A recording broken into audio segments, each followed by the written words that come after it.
Hi, all my Gemini rising friends. Thank you for watching. This is Kimberly Knox, KK, your astrologer. We're going to be doing your December general forecast. This is a hugely dynamic month.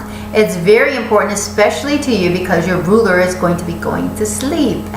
Geminis, you are ruled by Mercury. Mercury makes a lot of movements, and Geminis are like to be all around. They get picking up information from everywhere, and your ruler Mercury is in charge of that. It is going to be going retrograde December 19th all the way through January the 8th. So it happens 3 times a year, but during that time you particularly are getting more information, and when your ruler is sleeping, that is time for you to digest certain things and be making plans to taking a look at different things.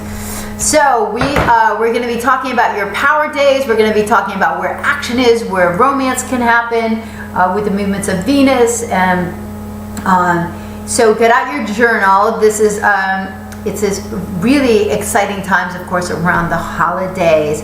We are in Sagittarius. So you're one of the mutable signs, Gemini. Your opposite is Sagittarius. So this Sagittarius moon brought to light over the last few days things in relationships and partnerships for you. We're coming into a time, Sagittarius is about choosing to be optimistic and positive about the future, and Scorpio, which we just left, is about leaving the past behind, stuff that we have outgrown, and so that we can go forward in freedom into the future, into these new things that we are establishing. And to the extent that you're able to let go of the past and move forward into new things, the extent to which that you can gain more success for yourself, because you're free to move on. And the extent to which we resist this, the universe just keeps making little difficulties for us. So that's the whole thing about Uranus and Aries saying break free into authenticity, go forward. And it's also saying to us, stop complaining about what you don't have or what you can't get. Take responsibility for your mind, for your body, for your money, for your well-being. It's time to personally take responsibility in this lifetime. And anything that we put our mind to in a positive way will come to us. Sagittarius knows that. Sagittarius is responsible for, this is why they say Sagittarius are lucky. It's because they have a positive mindset. Their cup is half full, no matter what. Generally speaking, you can have, your own natal chart can color you, but that is the energy behind. This is like truth. This is optimism. This is future. This is looking to the future with excitement. It's about the archer shooting the arrow and seeing where it's going to go. Adventuring. That's a great word for Sagittarius. And just like Gemini, having a lot of fires in the pots in the fire, whatever in what it is, so can Sag. I'm Sag rising and I have a Sag moon, and I understand the energy of getting a lot going on. And it's wonderful, but we gotta hone that down. So things that we'll talk about, especially the crystals and some of the oils, are really great for honing in those energies and bringing them back to center. Okay, so truth, freedom, being around people that inspire you. Who wants to be around somebody that complains? You look at the people that have the most friends, or they're getting the most out of life. It's because they're bringing it to them. That is the secret of manifestation. So now is about this positive mindset. It's opposite of Gemini, because Gemini rules the thoughts. It rules the things you say, the things that come out of your mouth, the things you're thinking. You can direct your life in a more positive way just by changing your mindset. And your opposite Sagittarius is a reminder of all of that. Okay, Gemini, so let's go forward here. Now remember, you have to read your rising sign. If something doesn't resonate with between the two, something should resonate with you. Enough in general format, because this is a general forecast for you. Your private reading, I'll be able to show you more detail about what's happening, where your timing is, and create a real plan for you to take charge of your life and redirect yourself. But astrology is brilliant for gaining this exceptional personal awareness, and that's important for your personal growth. And that's what we're here for. We're here to grow. That's what a relationship's about. People that are attracting to us, things that we need to learn to grow. Okay? So this new moon is in your 7th house over here. This is partnerships. This is business partnerships. This is relationships. So you have cast some new energy in this area. Hopefully it was positive energy, and it is going to be unfolding throughout this lunation. Mercury has also been over there, so your thoughts have been around partnerships and business partnerships and relationships. It's moving out tomorrow, so we're getting the last bit of that information. When Mercury moves into Capricorn, it moves into your 8th house. What's there? All right, Gemini, Pluto has been in that area since 2008. Pluto in the 8th house says you gotta straighten out things financially. You gotta take hold of, the matters of debt, financial, cards, all of this stuff, and get it transformed, get it sorted out. Really, a really great thing about it has to do with your mergers and being cast into intimacy, so transforming what it means to be intimate for you. So all of these issues regarding partnership money, your money, it's time to really get it sorted out. Venus has been there since most of for like at least the last 30 days, and it's going to be moving.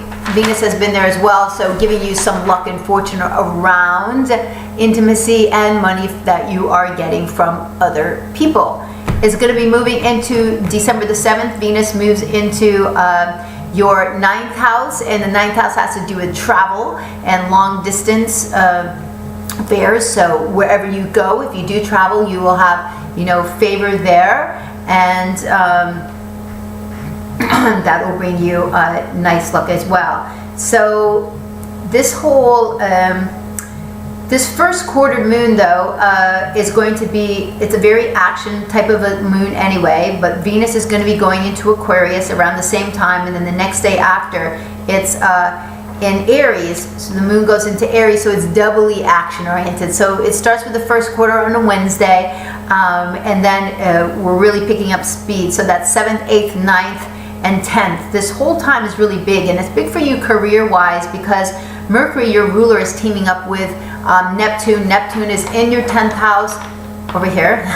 Neptune in your 10th house can be giving you a little bit of difficulty with career because sometimes it's difficult to understand your direction with Neptune, but Saturn is really helping you to fortify that. So Saturn in the 7th house is through partnerships. So that direction there, partnerships and business partnerships helping you to create some stability in your long-term career. Sun is also coming together with Saturn on that day, so you're becoming up to a plan in this area around partnerships and where you're going to be going in the future.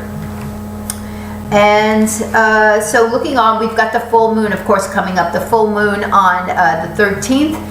And this full moon is illuminating your first house. This is you. You can be quite sensitive at this time, but what it is it's showing you the results of any seeds that you planted back in the new moon of Gemini. So this is the results of the efforts that you did on the work of yourself 6 months ago.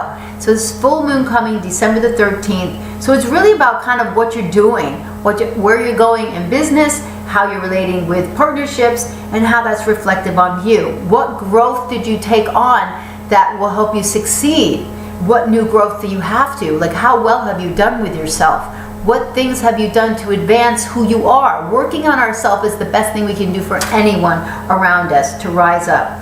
Okay, December the 19th, this is when your ruler Mercury goes retrograde, and it's going to stay retrograde till January the 8th, but it does meet up with the sun on December the 29th to give us this aha moment.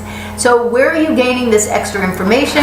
Well, it happens to do with your finances. Getting this under control. What cards are you putting too much on? Where do you have to pay off? What mortgages do you have to start, restructuring a mortgage? Any joint funds that you have in partnerships, how you're putting that together. You're getting more information December 19th through January the 8th.